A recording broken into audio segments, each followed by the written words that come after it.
Right, Glen Jennings, open workout today, but big news story of the week, judges controversy. What do you make of all that? Can't beat April Fool's Day to start with. I spent the day sifting through what was real, what was fictional and what was April Fool's. But yeah, look, the judging thing is very happy to say that it's all sorted. And we move on Sunday with Tim and Joey, and both camps are happy.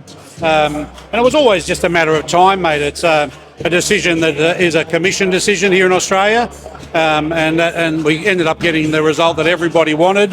So you'll now see the international judges joining the show on Sunday.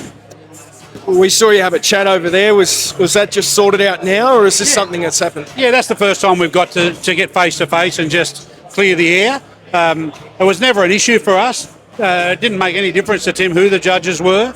It's purely a combat sports decision, and because of being a non-title fight, they had to create a significant event status, and that took a little bit of time. That's been approved. Congrats to Matty Rose for pushing it so hard from No Limits on their behalf. But you know, we don't get that shake of the tree in America. When we go to America, we get 3 American judges, unless it's a world title fight. And so, you know, we're happy that Joey's camp's happy. We want them to go into this fight with no excuses and no reason to say that they were hard done by. So that's it now. No more drama around this issue. It's all over. Nice. So what happens now? Focus fully on the fight. No more dramas in the camp. Just fully zoned in for Sunday. It really wasn't a drama for us. I tend to worry about the things I can control. When it becomes a combat sports issue and a governing body, nothing we can do. That's their decision. Matt did the job, got it sorted with them. Never phased Tim in the slightest. Wouldn't have mattered who's sitting there. But yeah, we're in great shape. Tim's in great spirits. He's very controlled, relaxed, and ready for Sunday. We saw Michael Zarafa come out yesterday and say that he'd get in there on Sunday. Thoughts on that? I'm sure you just water off a duck's back. Yeah, Michael goes to more openings than a can of Coke. Any chance there's a chance for Michael to be on the front page, he's got it. And I've got to give him credit. His timing's brilliant. He jumped in on that, and he got the main headline again, and good luck to him. But in fairness, that would never happen. Michael will always pitch for that, but we were always firmly focused on Tim fighting Sunday against Joey Spencer. Now, lots of reports out last week about what could be next for Tszyu.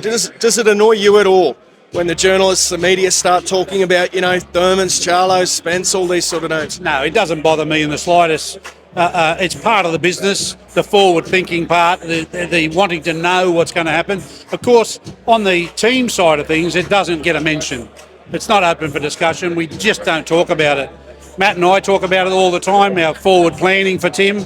But in terms of where we go, it's all based on outcomes, and it's all based on this Sunday. On Monday, we'll have that chat. Now, Mark Gambon's back in the corner this weekend as well. It must be nice to sort of, you know, the old team back together. Yeah, he was never gone. Mark was never gone.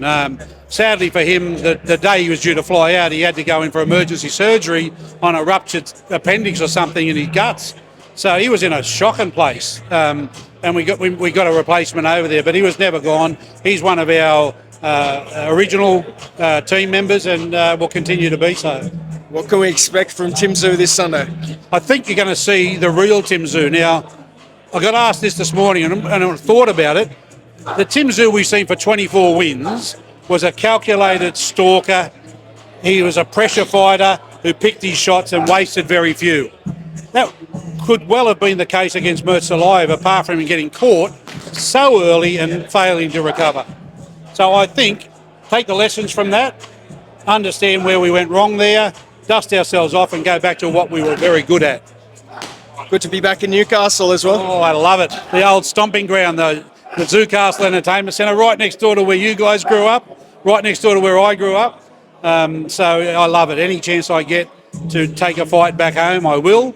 And I pushed hard on No Limits for this one, because when you take a loss like Tim did, one of the wonderful things is use the environment to help elevate you, and Newcastle will certainly do that on Sunday. See you there. See you there.